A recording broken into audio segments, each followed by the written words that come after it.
Lotus Etna 1984 Italdesign. After the Esprit in 1982, a new cooperation with Lotus for an aggressive two-seats coupe, sophisticated and powerful.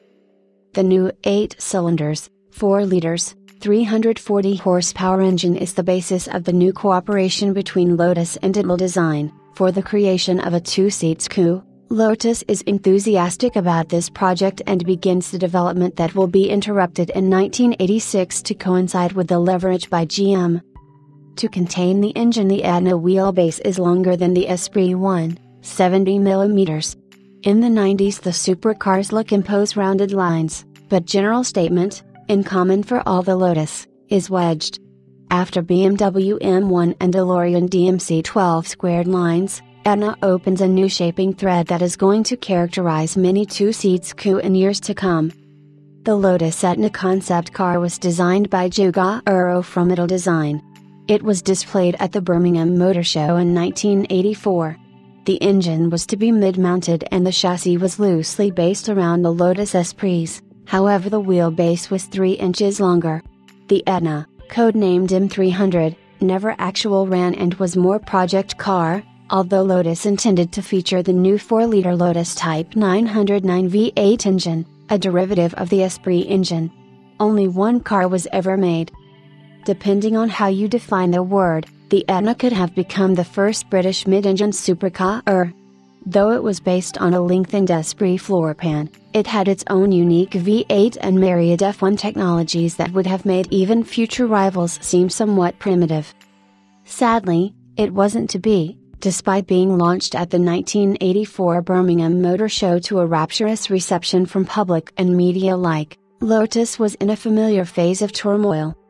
Its eminent custodian had passed away a couple of years prior, but not before instructing the company's chief engineer Tony Rudd to build a new V8 engine, codenamed Type 909. It was to have as much in common with the Slant 4 still operational across the Lotus family as possible, while conjuring 320 bhp and 300 pounds-feet. Meanwhile, other Lotus engineers were working on a new active suspension system for the firm's Grand Prix machines that would eventually filter down into the road cars. When the Etna was revealed in Birmingham, it was promised that it would be the first road-going Lotus to receive this sophisticated suspension, along with traction control, ABS and noise cancelling, and, of course, Rudd's 4.0-liter Type 909 engine, which ultimately produced 335 bhp and 295 pounds-feet. However, although it resembled a fully operational car, the Etna concept was actually a styling model fashioned from wood, clay and glass fiber. While Lotus took care of the engineering in-house, it had commissioned Italdesign of Turin to style the Etna and shipped the elongated Esprit chassis to Italy. What came back was a handsome, aerodynamic design, but it was created to stir interest in the production version, rather than being a fully functional representation of it. Lotus's financial troubles subsequently put the Etna on the back burner, and GM's buyout in 1986 extinguished any lingering developmental embers. Ever-soaring fuel prices led the new owners to believe Lotus's bottom line would be better served by a cheap sports car rather than an all-out supercar, hence the front-wheel drive Elan of 1989. By this time, the unique Etna had long been consigned to storage at Hethel. It resurfaced in 2001 when it crossed the block at a Coy's auction, and soon afterwards made its way into Olav Glazius's significant Lotus collection. Glazius wanted to resurrect the Etna from its now decrepit state, and enlisted the services of ex-Lotus engineer and restoration specialist Ken Myers. Upon evaluating the work needed to bring the Etna back to its 1984 glory, Myers stumbled across something unexpected. Beneath layers of clay and glass fiber nestled a gearbox and, more importantly, a Type 909 engine. Only 2 Type 909s were built, the other had been retained by Lotus. When Lotus had sent the Esprit chassis to Italdesign, it had also sent the engine and gearbox to help Giorgio Giugiaro with the packaging of his creation.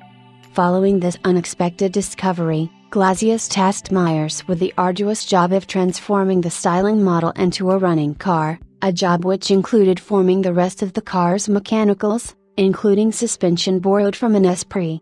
A new Perspex canopy also had to be made, after wind had relieved the Etna of its original unit while it was being railered down the M1.